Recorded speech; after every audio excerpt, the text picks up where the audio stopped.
podcast untuk mencerdaskan. Hai semuanya, Assalamualaikum warahmatullahi wabarakatuh. Baik, sebelumnya perkenalkan saya Ratih Kumalasari yang akan memandu podcast untuk pagi hari ini. Nah, sebelumnya kita kedatangan tamu nih, yaitu Ketua Program Studi Pendidikan Profesi Bidan, Bu Ida. Selamat pagi, Bu. Selamat pagi, Mbak Ratih. Bagaimana Ibu kabarnya? Sehat-sehat? Alhamdulillah sehat. Baik, Alhamdulillah ya Ibu ya. Kita bisa bertemu dan berbincang-bincang pada pagi hari ini. Nah, sebelumnya untuk kali ini kita akan membahas nih tentang program studi pendidikan profesi bidan, dari mulai sejarah sampai dengan bagaimana cara mendapatkan gelar BDN. Wah, seru sekali ya teman-teman. Baik, kita langsung saja perkenalan diri terlebih dahulu untuk narasumber kita pada pagi hari ini. Ibu monggo untuk memperkenalkan diri terlebih dahulu. Baik, terima kasih Mbak Ratih. Perkenalkan, nama saya Ibu Ida Sofianti. Saat ini saya menjabat sebagai Ketua Program Studi Pendidikan Profesi Bidan Fakultas Kesehatan Universitas Ngudi Waluyo. Nah, baik, itu tadi seputar tentang perkenalan dari Ibu ya teman-teman semua. Untuk yang kita bahas pada hal yang pertama itu adalah sejarah berdirinya nih program studi pendidikan profesi bidan. Nah, Ibu ngomong-ngomong ini untuk sejarah dari program studi pendidikan profesi bidan itu sendiri, itu dimulainya bagaimana?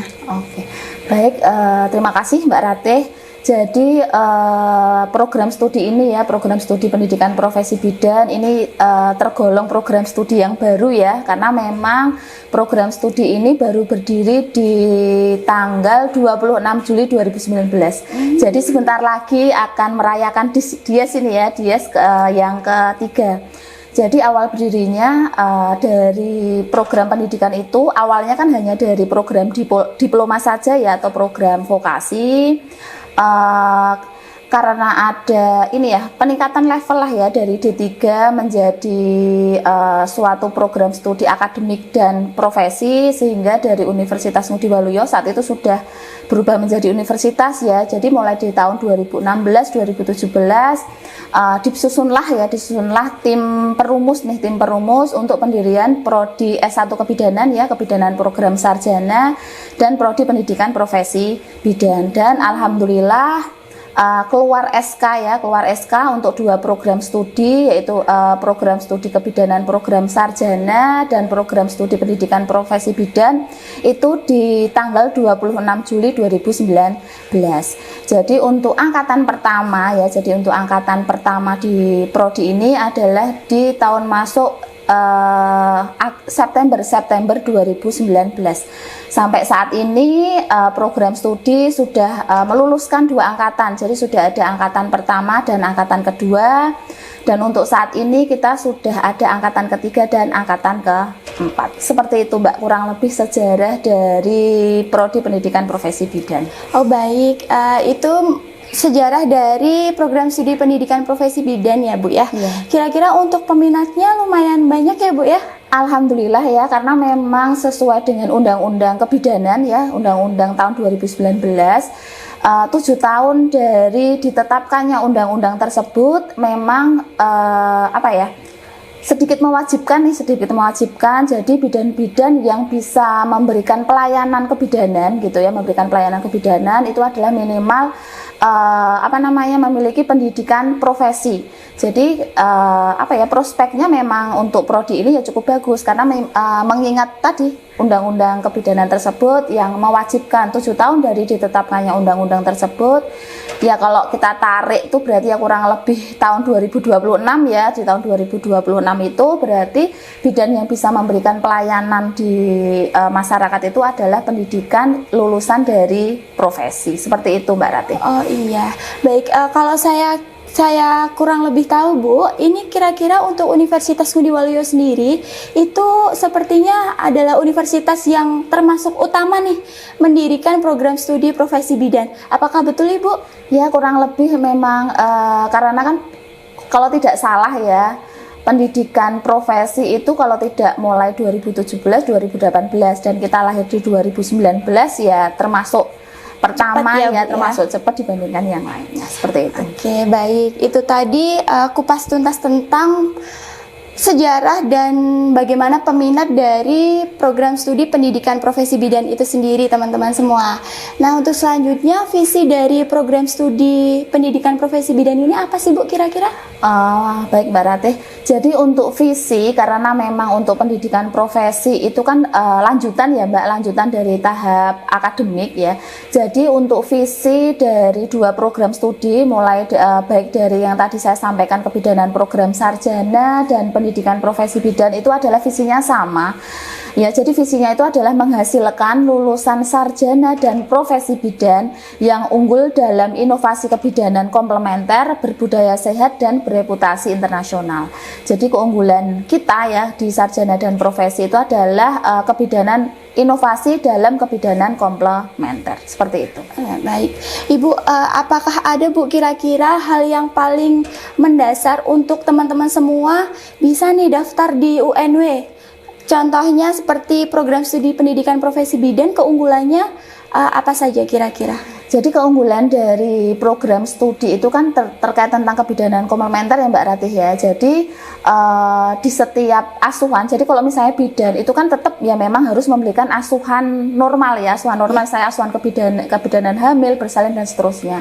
Jadi dengan adanya keunggulan inovasi kebidanan komplementer ini, harapannya selain bidan itu memberikan asuhan sesuai dengan kompetensinya dia juga bisa memberikan asuhan pendamping, asuhan tambahan. Misalnya ada ibu hamil yang mengalami nyeri punggung gitu ya, ada nyeri punggung. Jadi nanti selain memberikan asuhan kebidanan normatif yang memang biasa diberikan, kita juga bisa memberikan asuhan tambahan, misalnya dengan yoga, ada senam ibu hamilnya, terus ada pijat-pijat untuk akupresernya, itu juga bisa diberikan. Jadi selain asuhan kebidanan yang memang rutin diberikan untuk asuhan kebidanan tersebut, bisa ditambahkan asuhan pendampingnya seperti tadi yoga, ada akupreser, seperti itu berarti. Nah itu guys, itu salah satu keunggulan dari program studi pendidikan profesi bidan nih. Jadi di samping asuhan yang normal yang diberikan kepada pasien, jadi kami dikombinasi dengan salah satunya adalah terapi komplementer. Nah, terapi komplementer itu sendiri itu biasanya seperti yoga, kemudian hipno ya Bu ya. Betul, seperti hipno, itu. ada akupreser juga. Iya, seperti itu. Nah, kemudian Ibu untuk dari proses-proses pembelajarannya, bagaimana sih untuk mendapatkan gelar BDN itu Bu? Oh iya, jadi untuk tahap profesi ini nanti memang gelarnya BDN ya Mbak ya. Jadi bidan sebenarnya, tapi biasanya kalau untuk gelarnya itu adalah gelar di belakang setelah gelar akademik gitu ya, ada BDN di belakang. Jadi untuk mendapatkan gelar BDN di sini, untuk di Prodi Pendidikan Profesi Bidan Universitas Ngudi Waluyo, kita mahasiswa itu nanti akan menempuh kurang lebih 38 SKS Mbak. Jadi ada 38 SKS, terdiri dari 13 stase. Jadi kita istilahnya adalah stase. Jadi stase yang pertama itu adalah stase untuk keterampilan dasar praktek klinik kebidanan. Jadi nanti penguatan lebih dulu ya. Jadi memahami dulu apa itu yang harus disiapkan, misalnya mulai dari memasang infus, persiapan pre-operasi, post-operasi, terutama untuk kasus-kasus ST ya Mbak ya, kalau untuk kebidanan. Jadi itu nanti dipelajari di KDPK. Selanjutnya kita akan belajar tentang pranikah dan prakonsepsi. Jadi mulai calon pengantin, remaja dan semuanya itu juga menjadi menjadi sasaran dari seorang bidan. Selanjutnya ya biasa ya ada kehamilan, bersalin, BBL, nifas, neonatus, bayi, balita dan prasekolah. Nanti mungkin bedanya dengan ini ya, dengan D3. Kalau D3 kan tidak mempelajari sampai ke prasekolah ya. Tapi kalau untuk tahap akademik dan profesi nanti kita akan belajar sampai usia prasekolah. Selanjutnya ada remaja dan perimenopause, ada KB dan pelayanan kontrasepsi.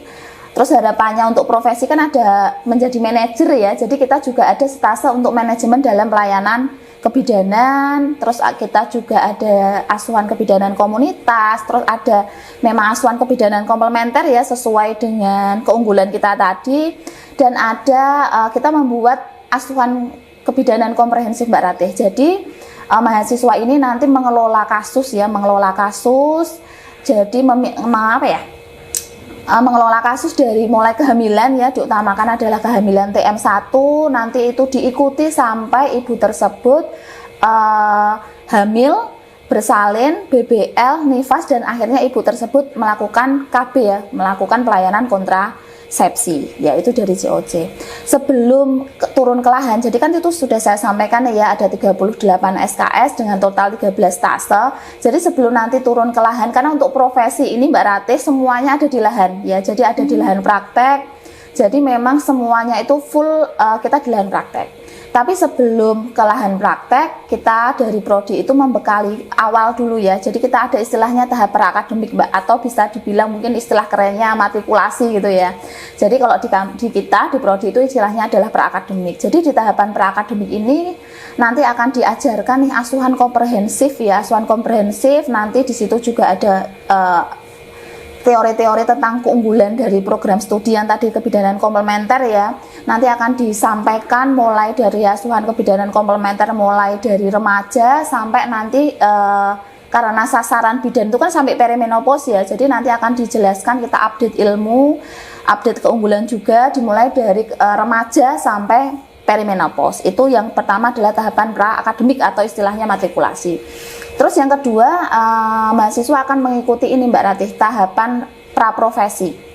Jadi tahapan praprofesi di sini adalah mahasiswa ini sebelum turun ke lapangan akan dibekali informasi tentang kompetensi yang akan ditempuh. Jadi kan tadi di awal saya sudah menyampaikan ya, ada 38 SKS, 13 tase tadi ya Mbak Ratih ya. Jadi di tahapan praprofesi ini nanti akan dijelaskan, oh misalnya target kompetensi yang harus dicapai di KDPK itu apa saja ya. Jadi nanti akan dijelaskan target-target yang harus dipenuhi apa, itu untuk target kompetensinya. Terus nanti juga ada harus ini, mahasiswa profesi itu harus istilahnya adalah target pengalaman pembelajaran. Kalau istilah kerennya para bidan itu adalah ngaskep gitu ya. Gitu ya. Jadi ngaskep gitu. Tapi di kami istilahnya adalah target pengalaman pembelajaran ya, atau askep tadi. Jadi di tahapan praprofesi ini akan dijelaskan Mbak Ratih kompetensi-kompetensi minimal apa saja sih yang harus dicapai selama praktek di lapangan. Selain itu juga dijelaskan tentang ini target-target yang harus askep yang harus ditempuh apa saja sih, harus ditulis gitu apa saja sih, mulai hamil nanti targetnya berapa dan sebagainya, itu disampaikan pada saat tahap praprofesi. Selain penjelasan tentang target-target tadi di tahap praprofesi ini juga selain tadi teori ya, mengetahui tentang apa namanya target yang harus diraih, kita juga memberikan ini, ada evaluasi ya. Jadi ceritanya sebelum turun ke lapangan kita evaluasi dulu dengan pantom, misalnya tentang KB nih ya, oh nanti di laboratorium mahasiswa sebelum turun ke lapangan diminta untuk evaluasi dengan pembimbing institusi ya, tentunya dengan pembimbing institusi, nanti mencoba untuk memasang implan, memasang IUD dengan pantom. Jadi harapannya nanti pada saat di lapangan itu sudah mahir nih, sudah bisa langsung menerapkannya dengan pasien yang sebenarnya, karena memang kan ya itu adalah di tahapan praprofesi. Jadi penguatan teori juga dan penguatan skill juga di laboratorium Universitas Ngudi Waluyo. Setelah tahapan praprofesi selesai, baru nanti kita akan terjun ke lapangan selama 38 SKS tadi. Terus untuk selama praktek ya Mbak Ratih, bisa langsung saya sampaikan ya. Jadi selama praktek tadi bisa langsung komprehensif gitu ya, dimulai dari misalnya nanti prakteknya di klinik.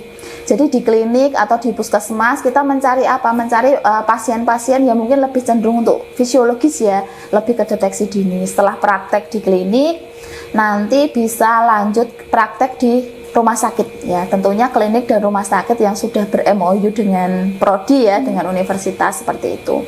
Setelah selesai nanti praktek di rumah sakit, nanti ada fase praktek di puskesmas Mbak. Jadi nanti ada kembali lagi praktek di puskesmas, karena nanti kita akan ya, karena profesi ini kan harapannya profil lulusannya kan ada yang manajer gitu ya. Jadi nanti Amin. ya, jadi nanti ada praktek di puskesmas, nanti akan mengelola ya manajemen di puskesmas itu seperti apa. Bisa nanti manajerial di puskesmasnya, bisa nanti pengelolaan apa ya program-program kesehatan ibu dan anak itu seperti apa, itu dilakukan di puskesmas. Setelah selesai tadi di level puskesmas, nanti masih lanjut lagi praktek ini Mbak, jadi semuanya praktek ya, pokoknya ya. Nanti bisa lanjut lagi praktek di komunitas seperti itu. Jadi membaur dengan masyarakat gitu ya Mbak, ceritanya membaur dengan masyarakat, menerapkan berinteraksi dengan masyarakat, apalagi kan bidan itu memang cenderung dekat ya, tenaga kesehatan yang memang paling dekat dengan masyarakat gitu. Betul sekali. Jadi nanti kita ada komunitas di masyarakat. Selain nanti kita juga fokus untuk asuhan kebidanan komunitas, kita juga ada proyek nih Mbak. Jadi kita ada proyek untuk pengabdian masyarakat yang memang sesuai dengan keunggulan dari prodi. Keunggulan prodi tadi kan tentang ini ya, kebidanan komplementer. Jadi pada saat komunitas itu kita juga ada proyek pengabdian ya, nanti kita buat kelompok kecil nih Mbak, ceritanya kita buat kelompok kecil per mahasiswa gitu ya. Nanti dari kelompok kecil itu nanti akan dibimbing oleh dosen ya, untuk mengerjakan proyek pengabdian masyarakat seperti itu. Dan untuk proyek pengabdian masyarakat ini juga nggak hanya terus pengabdian selesai, tidak ya. Jadi nanti harapannya dari setelah mengadakan proyek pengabdian ini transfer ilmu ya dari mahasiswa ke masyarakat, melatih mahasiswa juga untuk berbicara di depan banyak orang juga ya, karena di masyarakat atau di komunitas. Kita juga dari prodi menargetkan ini Mbak, luaran untuk mahasiswa. Jadi harapannya nanti setelah ada pengabdian, nanti si mahasiswa ini akan membuat suatu artikel ya, artikel pengabdian masyarakat, dan nanti artikel tersebut harus dipublish nih Mbak ya. Jadi setiap semester program studi itu membuat suatu kegiatan ya, seminar nasional dan call for paper ya. Jadi memang kegiatan ini tujuannya untuk memfasilitasi mahasiswa, memfasilitasi luaran mahasiswa, karena sekarang untuk akreditasi 9 kriteria nilai tertinggi itu ada di luaran mahasiswa. Jadi di sini upaya dari program studi ya, kita membuat wadah nih ceritanya, kita membuat wadah seminar online dan call for paper ya. Harapannya nanti artikel-artikel atau artikel ilmiah dari mahasiswa ini bisa dipublikasikan ya.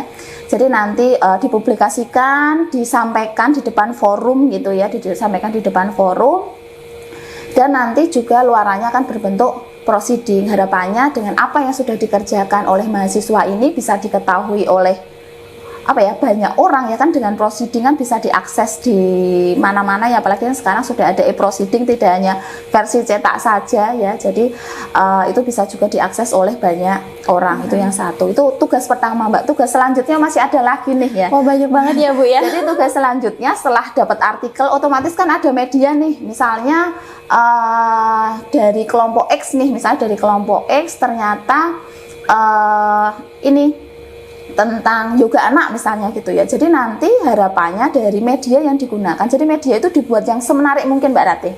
Jadi media itu bisa dibuat semenarik mungkin. Nanti harapannya media itu bisa dimanfaatkan. Jadi misalnya si mahasiswa ini sudah tidak ada di tempat tersebut, media yang digunakan itu masih bisa dipakai oleh masyarakat, betul ya, masih dipakai oleh desa tersebut. Jadi mahasiswanya sudah tidak ada, tetapi ilmunya itu masih ada. Tertinggal ya, Bu, ya. Betul. Jadi dari prodi harapannya kemarin ya, ke mahasiswa membuat suatu instrumen, membuat suatu media yang baik, sehingga media itu bisa dipakai terus-menerus di masyarakat tersebut. Dan dari prodi pun juga memfasilitasi Mbak Ratih. Jadi kalau misalnya ada hak cipta gini ya ceritanya, jadi prodi juga memfasilitasi booklet yang memang bagus atau poster yang bagus itu akan difasilitasi untuk ISBN-nya. Jadi kan hak ciptanya jelas gitu ya. Jadi saat itu dipublikasikan, apalagi kan sekarang sosmed mudah banget nih, misalnya kita buat PDF nih, misalnya ada ini ya, booklet tentang terapi penata laksanaan common cold gitu ya. Common cold itu adalah batuk pilek ya Mbak Ratih, dengan terapi herbal dan terapi pijat. Itu dibuat, dikemas yang bagus dalam file PDF gitu ya. Terus kita daftarkan untuk EISBN ya. Jadi karena versi soft ya, jadi kita EISBN.